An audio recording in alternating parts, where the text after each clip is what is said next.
Hi, my name is Joe, and I'm the host of Tales, Trails, and Taverns. In this show, Rob and I like to take an active approach by hiking out to haunted, creepy, and abandoned places. We love the adventure and discovering the dark history of the locations we visit. We release a new episode every Friday on Apple, Spotify, and Patreon, as well as bonus episodes on varying Tuesdays. But don't just take my word for it, we have great listeners who have left some awesome reviews. Oh, I love adventure, but during those times when I can't get to the outback, I like to listen to Tales, Trails, and Taverns. Those boys dig deep into the dark history, and their first-hand experiences really delivers the excitement. This podcast is a beaut. Back when I was the governor, I didn't have time to listen to podcasts.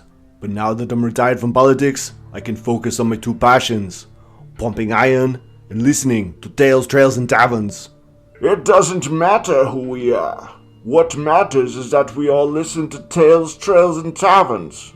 I love listening to the podcast. Wait, what's a podcast again? It's an audio show you listen to. Oh, like on the radio? Sort of, yeah. Okay. I love listening to Tulips and Tiddlywinks. It's Tales, Trails, and Taverns. And what do you do again? Hike to scary places and drink beer. Sounds terrifying. Okay. I like to listen to Terrifying Tea Time, but not on the radio. Okay, thank you. You did great. You're welcome. Say, you're kind of cute. Is there a Mrs. Tales, Trails, and Taverns? Now, you get it? No actual celebrities or political figures have endorsed Tales, Trails, and Taverns. All the reviews you've heard were written, poorly, by the host, George Lennox, as well as the impersonations of celebrities, politicians, and movie characters. I meant no harm, please don't sue me. Welcome to the Brutal, Bizarre, and Boozy podcast. I'm Deklan, the son. And I'm Jane, the mom. This is the podcast where we talk about brutal crimes, bizarre occurrences, and get you drunk with cocktails themed around one of our stories. To lighten things up, we'd like to end our time with a chaser. Please keep in mind some of our stories might be upsetting to young or sensitive ears. We love hearing from our listeners, so feel free to contact us by email or social media. You can find our contact info in the show notes for this episode. If you'd like to support us through Patreon, you can find us there at Brutal, Bizarre, and Boozy Podcast, or use the link in our show notes. Welcome back, everybody. Thanks for joining us on another episode of Brutal, Bizarre, and Boozy. How are you doing today, Deklan? I'm doing good. How are you today? I'm doing well, thank you. Looking forward to some interesting stories. Yes, I have a very interesting one. Heist story today. Ooh, my favorite. My favorite. My story this week is about a real killer that was inspired by one of my favorite TV shows, Dexter.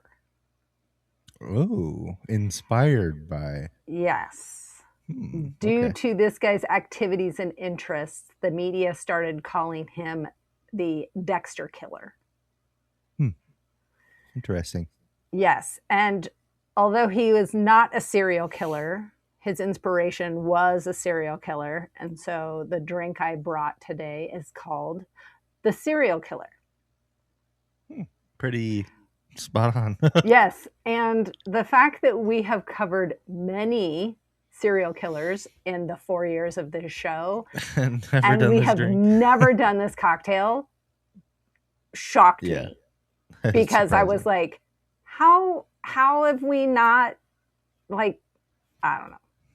Anyway, the ingredients are 1 ounce of Malibu coconut rum, 1 ounce of spiced rum, 1 ounce of light rum, 2.5 ounces of orange juice, 2.5 ounces of pineapple juice, 3/4 of an ounce of grenadine syrup. The steps are to combine all the ingredients in a shaker with ice and shake well, then strain into a highball glass over ice. Okay, that sounds pretty tasty. It is a weird colored drink because of the grenadine and the juices. It kind of looks like it wants to be color-wise red, like a Bloody Mary, but all the rums can't be good. It's not my favorite drink that we've had. That's weird. It's so sweet. Yeah, it's a very, very, very sweet. Oh, I don't know how I feel about it. I'm not a fan.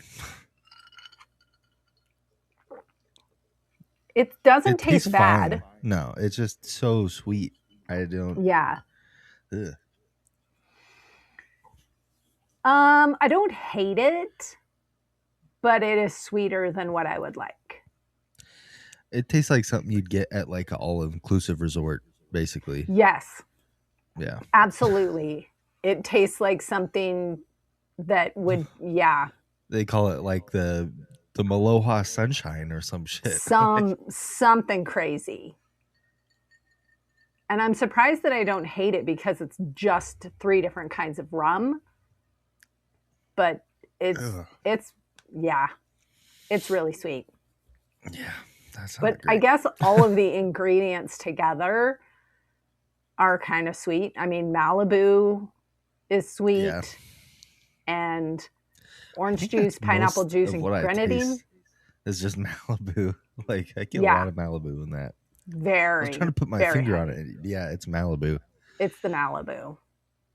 I think that you could probably cut the grenadine and just do a splash of it to help with the color. Because before I added the grenadine, it was really dirty looking because of the spiced rum. It was just, it was not appetizing to look at. So that's probably why the grenadine's in there. But I don't think you need 3/4 of an ounce. No, I don't think so either. No.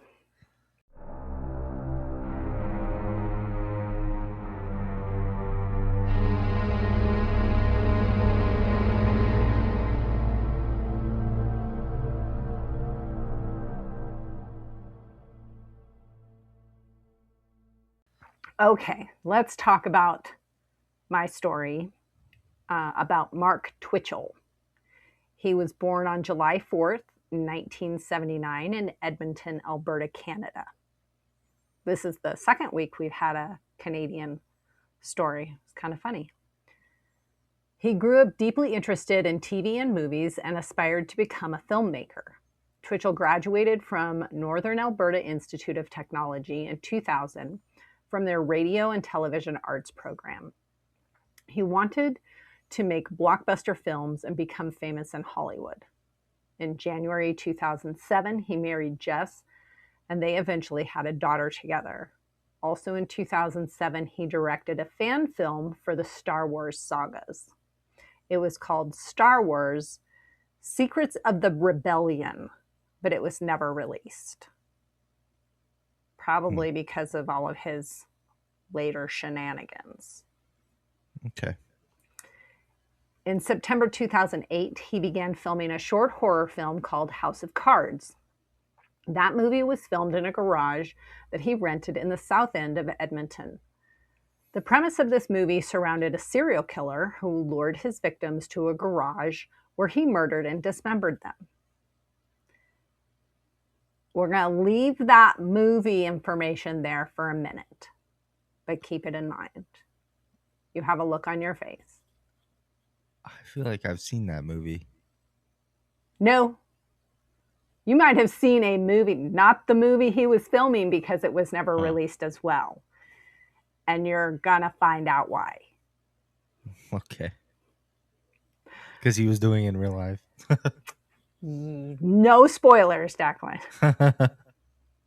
In early October 2008, a man named Giles Tetreault, I probably did not pronounce that appropriately, but sorry. He had arranged a date with a woman named Sheena that he met through the dating website Plenty of Fish. The two had not officially met, but had been communicating through the dating website. Eventually, they agreed to meet in person. Giles drove to a garage in Edmonton to meet Sheena, but when he arrived, he wasn't greeted by a woman. Instead, a man attacked him from behind. Not what you want out of a first date. No. The man had a gun and was wearing a black and gold hockey mask. Giles was ordered to get on the ground, but instead he grabbed the gun. That's when he realized that the gun wasn't real, it was plastic.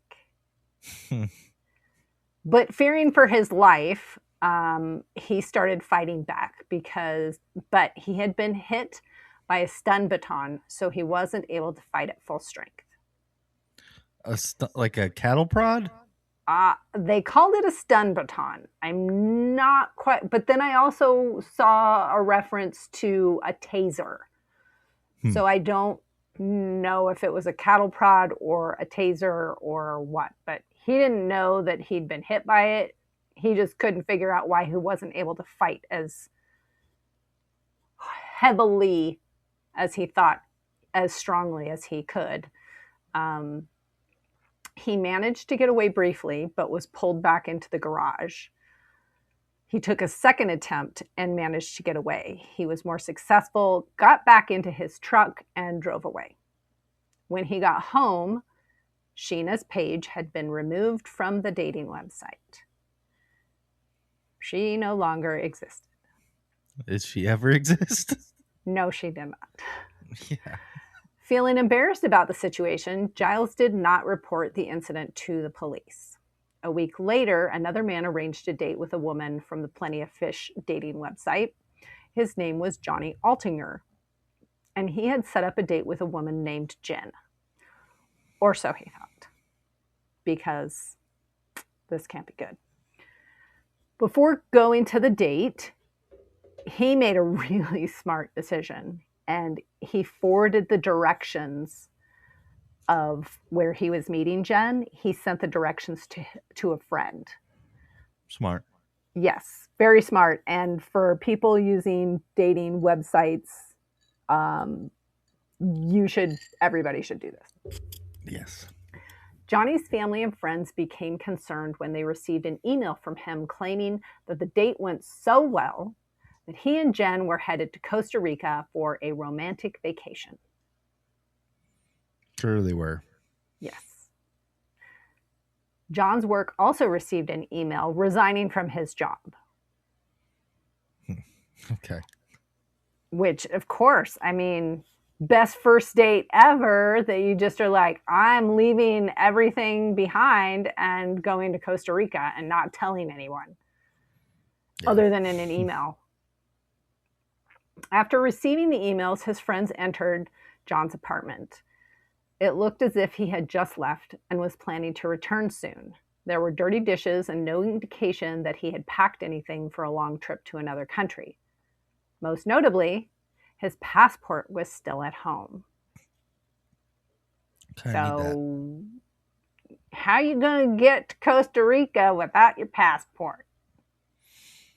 You're not. No. So the friends called the police and reported him missing. With the directions that Johnny had forwarded to his friend, law enforcement was able to find the meeting location, which happened to be the garage that Twitchell had rented and was supposedly using to film his movies. They contacted Twitchell, who denied knowing anything about Johnny. He was like, nah, I don't know him. Don't know anything about him. Johnny's vehicle was also missing, a red Mazda. And although police were looking for it, especially at airports, because how are you going to get from Canada to Costa Rica? You're going to go to an airport. But they didn't find the vehicle at the airports. Although the first police interview with Twitchell didn't point investigators towards him being a suspect, that eventually changed. Police continued their investigation and started looking closer at Twitchell and his rented garage. They searched the building and noticed some stains that appeared to be blood spatter. Twitchell had an excuse, though, and claimed that he had been filming his horror movie there and that it was all fake blood that they were seeing splattered around this garage. It seemed reasonable at first until police contacted one of the actors from the short film who denied that any blood had been used in any of the scenes that he was involved in being filmed. Okay. So they're like, yeah, so you were there and you were filming a movie and it was a horror film and there's blood. And he was like, no blood. Upon another interview, Twitchell claimed to have bought a car from a guy on the street, which, I mean, This guy makes so many mistakes. The car, we're going to find out another big piece, but it goes back to her whole, like, keep your mouth shut kind of concept. But apparently he kept his mouth shut, but he did stupid shit like, oh yeah, I bought a car. And in the story of buying a car, he claimed that a man approached him with a story that a wealthy woman was taking him on a trip. And so he wanted to sell his car. And this guy said, I need to sell my car. Just pay me whatever you have on hand. And so Twitchell claimed that he bought this car for $40. Which, no, doesn't happen. No. Police were able to get access to Twitchell's computer and vehicle, and that's when things really turned. They found blood in the back of Twitchell's family car, which matched Johnny's DNA. His laptop was even more damning. On the laptop was a deleted file, but, you know, things that you delete aren't always deleted forever, so the police were able to recover it. And the document was titled SK Confessions, which investigators... Serial killer confessions.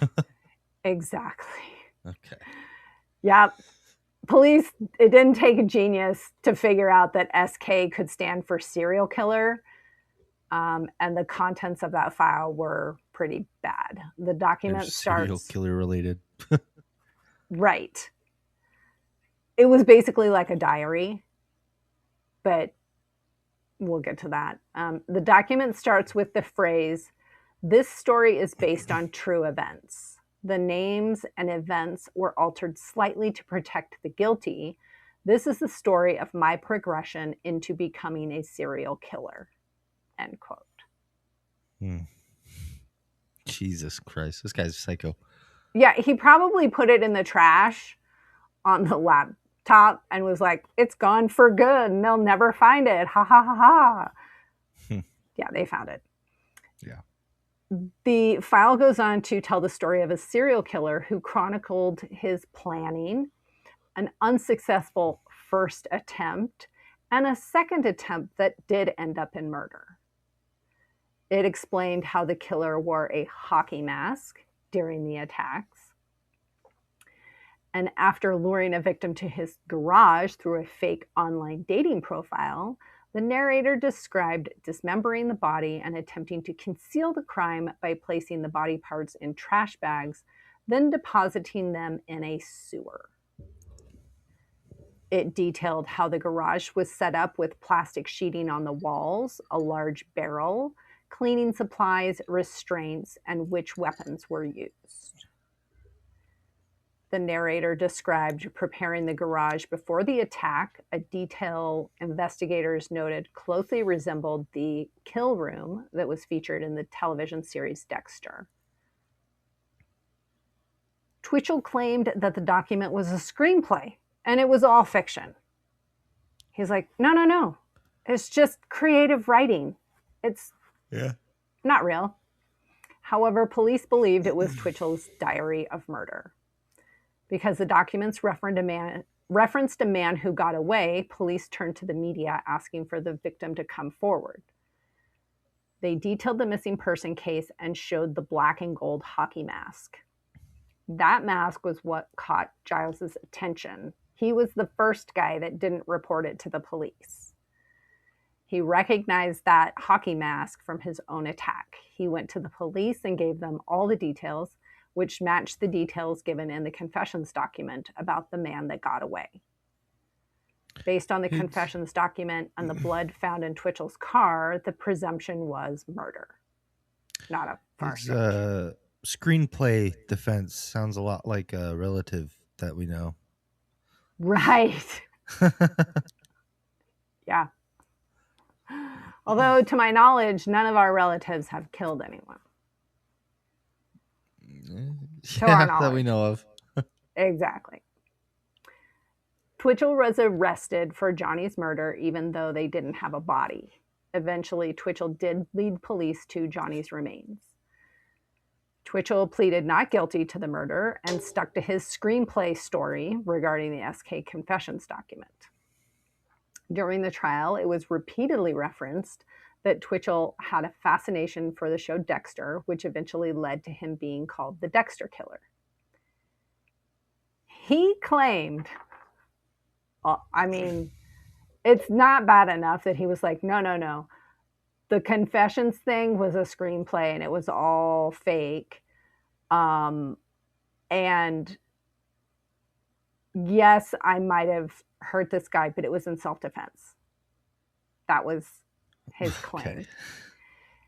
Okay. Self-defense was claimed at the trial, and he stated that he was forced to defend himself when Johnny realized it was a scam and that Johnny had died by accident. Twitchell claimed that he never intended to kill anyone, and he had lured these guys from the dating website only to be done as a publicity stunt. This was his plan, because he had that House of Cards horror film that he was doing. His plan was that once his film, House of Cards, was released, the victims of the dating scam would come forward and declare that it had happened to them, which would then boost the credibility of the film. Jesus. It's so cuckoo. However, the jury didn't buy his self-defense claim or that the SK Confessions was a fictional screenplay. Twitchell was convicted of Johnny's murder and sentenced to 25 years to life in prison. At first, there was a discussion regarding seeking attempted murder charges against Twitchell for the attack on Giles. The prosecution initially sought to combine the two cases, but the judge ruled that they must be separated. And based on the maximum sentence being achieved for Johnny's murder, the attempted murder charge was eventually dropped. And that is our lovely little story about the SK Confessions and the Dexter Killer. I think the movie I'm thinking of is Creep. I don't know if I've seen serial that. killer movie thing, but I think that's what I'm thinking of, and they probably used this guy's ploy or whatever in the movie, but yeah, maybe. I could be wrong. I don't know. I watch a lot of movies and I don't remember all of them. Me neither.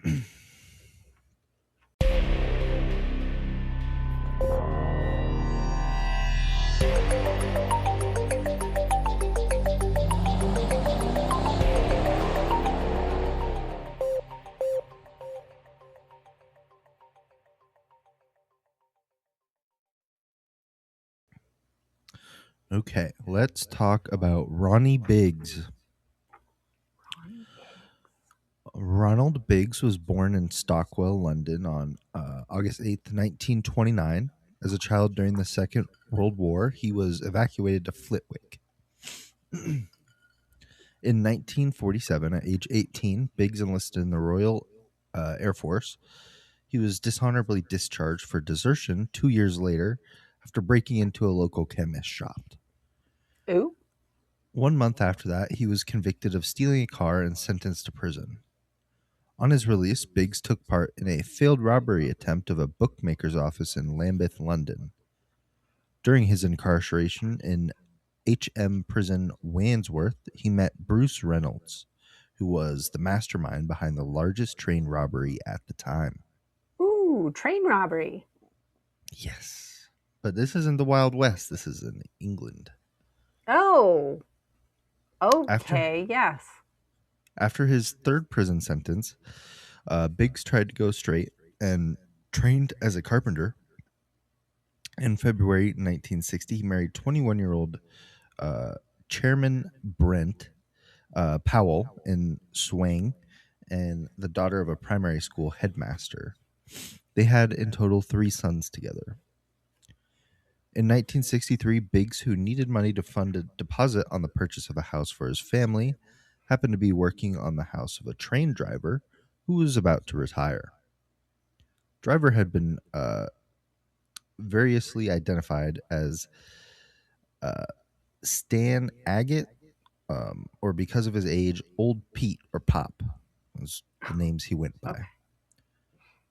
The train driver's real name is unknown since he was never caught. Biggs introduced the driver to the train robbery plot, which involved Reynolds. Biggs was given the job of arranging for Agate to move the Royal Mail train after it had been waylaid. On the night of the holdup, Biggs told his wife he was off logging with Reynolds in Wiltshire. The gang then stopped the mail train in the early hours of August 8th, 1963, which was Biggs' 34th birthday. So, pretty good birthday present to himself. Yeah. Happy birthday. Yes. Agate was unable to operate the mainline diesel electric locomotive because he had only been shunting locomotives on the southern region. Therefore, the driver of the intercepted train, Jack Mills, was beaten with an iron bar and forced to move the engine and mail carriages forward to a nearby bridge over a roadway. Oh, woof. Yes, and that bridge had been chosen as their unloading point. Biggs' main task had been to get Agate to move the train, and when it became obvious that the two were useless in that regard, they were banished to waiting in a vehicle while the train was looted.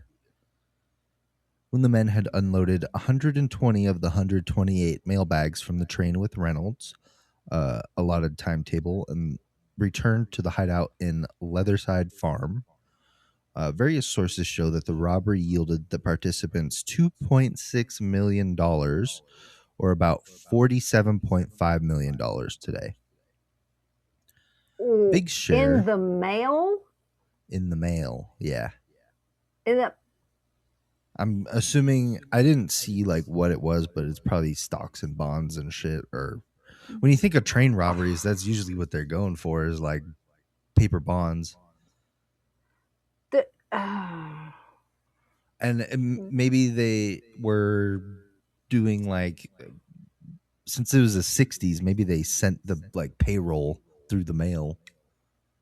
That's craziness. But yeah, I get, wow. So Big's share was 147,000 pounds, or equivalent to 2.7 million. Oh, wow. So with their timetable brought forward due to the police investigation closing in, Biggs returned home on the following Friday with his stash in 2 canvas bags. After an accomplice failed to carry out his instructions to burn down Leather Slate Farm and destroy any evidence there, Biggs' fingerprints were found on a tomato sauce bottle by the Metropolitan Police investigators. 3 weeks later, he was arrested in South London along with 11 other members of the gang. Wow. In 1964, 9 of the 15 gang members, including Biggs, were arrested for the crime. Most received sentences of 30 years. Biggs served 15 months before escaping from Wandsworth Prison on July 8th, 1965. He scaled the wall with a rope ladder and dropped into an awaiting removal van. Nice. He fled to Brussels by boat before sending a note to his wife to join him in Paris, where he had acquired a new identity papers and was undergoing plastic surgery. Wow. During his time in prison, Chairman had started an extramarital relationship and was pregnant by the time of his escape. Choosing to support her husband, she had an illegal abortion in London and then traveled with their 2 sons to Paris to join Biggs. Wow. In 1966, Biggs fled to Sydney, Australia, where he lived for several months before moving to the seaside suburb of Glenelg in Adelaide. By the time Biggs and his family had arrived in 1966, they had spent all but $7,000 of his 140, well, 7,000 pounds of his 147,000. Wow. Yeah. So he had spent about 40,000 pounds on plastic surgery in Paris. £55,000 paid as a package deal to get him out of the UK to Australia, and the rest on legal fees and expenses. In 1967, just after their third child was born, Biggs received an anonymous letter from Britain telling him that Interpol suspected that he was in Australia and that he should move. In May of 1967, the family moved to Melbourne, where they rented a house in the suburbs of Blackburn North, while his wife, Chairman, and their 3 sons lived on Doncaster East. Biggs had a number of jobs in Melbourne before undertaking set construction working at the GTV Channel 9 Television City Studios. In October of 1969, a newspaper reported by Reuters revealed that Biggs was living in Melbourne and claimed that police were closing in on him. Story led the evening news bulletin at Channel 9, and Biggs fled his home. Could you imagine you working at the news station and they're like, this guy is actually a giant criminal. Yeah. It's like, I'm going to leave now. Don't tell the people that you're looking for them and you know where they are. Yeah. Well, I wonder if they just led the story not even knowing that he was in the building. Well, probably not, but he could have still seen it on TV or read it in the paper or wherever it was reported. He could have go arrest him and then air it afterwards. And then say that you found him. Yeah. Oh my God. So anyways, they fled his home, staying with family friends in the outer eastern suburbs of Melbourne. 5 months later, he fled on a passenger liner from the port of Melbourne using an altered passport of a friend. His wife and sons remained in Australia. 20 days later, the ship boarded in Panama, and within 2 weeks, Biggs had flown to Brazil. Following disclosure of Biggs fathering a child in Brazil, Chairman agreed to a divorce in 1974, which was completed in 1976. Allowed by authorities to remain in Australia, she reverted to her maiden name of Brent and sold her story for about £40,000, or about $300,000 today. She sold it to an Australian media group able to purchase the rented house that the family had lived in at the time of Biggs' flight to Brazil. Oh. She later undertook a degree and became an editor, publisher, and journalist. Her sons, who later visited Biggs a few times in Brazil, live anonymously. In 1970, when Biggs arrived at Rio de Janeiro in Brazil, they did not have an extradition treaty with the UK. In 1971, Biggs' eldest son, Nicholas, age 10, died in a car crash in Melbourne. Oh. In 1974, a reporter, Colin Mackenzie, received information suggesting that Biggs was in Rio de Janeiro. A team consisting of Mackenzie, photographer Bill Lovelace, and reporter Michael O'Flaherty confirmed this and broke the story. Scotland Yard detective Jack Slipper arrived soon after, but Biggs could not be extradited because his girlfriend, nightclub dancer, I'm not even going to attempt the name, was pregnant. Oh. Brazilian law at the time did not allow a parent of a Brazilian child to be extradited. Wow. During 1974 in Rio, Biggs, an avid jazz fan, collaborated with Bruce Henry, who was an American bass player, Jamie Shields, and Aureo de Souza to record Mailbag Blues, a musical narrative of his life that he intended to use as a film soundtrack. This album was left undiscovered until it was finally released in 2004. Wow, that's a long time. Yeah, I know. Write a whole song or soundtrack about your life, about robbing trains and not being arrested and stuff. Yeah. Wow. In April of 1977, Biggs attended an informal drinks party on board the Royal Navy frigate HMS Dane, which was in Rio for a courtesy visit, but he was not arrested. Although in Brazil he was safe from extradition, Biggs' status as a criminal meant he could not work, visit bars, or be away from home after 10 p.m. To provide an income, Biggs' family hosted barbecues at his home in Rio, where tourists would meet Biggs and hear him recount his involvement in the robbery, which in fact was minor. Biggs was even visited by former footballer Stanley Matthews, whom Biggs afterwards invited to his apartment after hearing that he was in Rio. So this dude is just actively like, yeah, I'm the dude who did this crime. Come hang out with me. Come pay to hang out with me. Wow. He also made coffee cups, mugs, T-shirts, like He's got merch and stuff. Yeah, dude's got merch, man. Yeah. Let's see, where was I? Merch. In 2001, Biggs announced to the Sun newspaper that he would be willing to return to the UK, having 28 years of his sentence left to serve. Biggs was unaware that he would be detained upon arrival in Britain.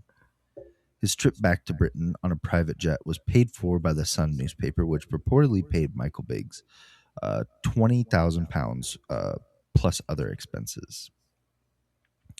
What? But they did this for exclusive rights to his story. Okay, sure. Why did he want to go back when he's living in Brazil and can't go to jail? So he had a terminal disease and was dying and wanted to go back and see his family. Okay, gotcha. Yeah. Okay, I get it then. His son Michael said in a press release that, contrary to some press reports, Biggs did not return to Britain simply to receive health care, which was not available in Brazil, and that he had friends who would have contributed to such expenses, but that it was desire to walk into Margaret Pub as an Englishman and buy a pint of bitter.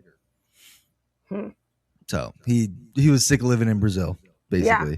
He was like, sick, and he's like, I want a Guinness from my favorite bar. Wow. John Mills, son of train driver Jack Mills, was unforgiving, stating, I deeply resent those, including Biggs, who have made money from my father's death. Biggs should serve his punishment. But Mills never fully recovered from his injuries sustained during the robbery. He died of an unrelated cause, leukemia, in 1970. November 14th, 2001, Biggs petitioned Governor Hand of HMP Belmarsh for early release on compassionate grounds based on his poor health.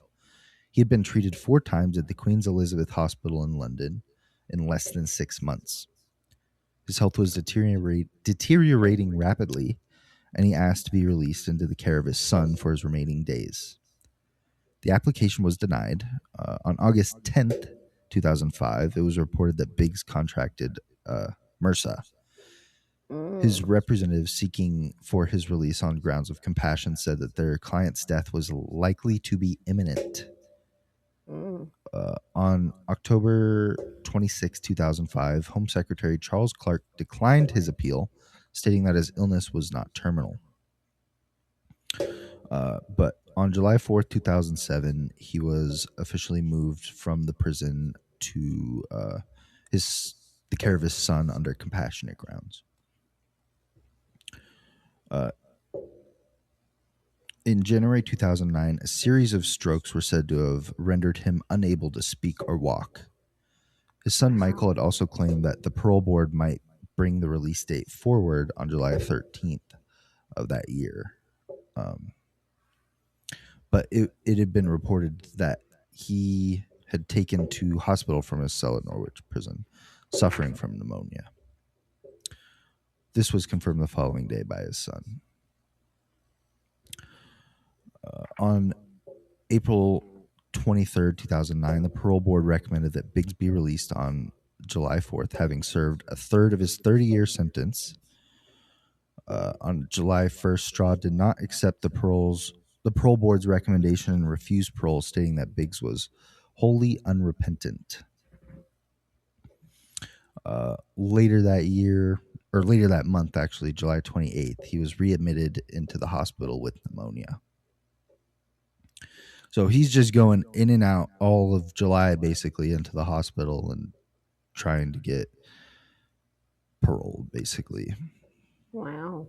He was officially released from custody on August 6, 2009, 2 days before his 80th birthday. Wow. Yes. Following his release from prison, his health improved, leading to suggestions that he might have been moved from hospital to a nursing home. In response to claims that Biggs' state of health had been faked, his lawyer stated, "This man is going to die." Aren't we all? Yeah. On December 18th, 2013, Biggs died at age 84 in the Carlton Court Care Home in Barnet, London. Wow. Yeah, so I love the stories of the bank. I think it was a French bank heist where the dude escaped and wrote books about his life and stuff and lived in a non-extradition place.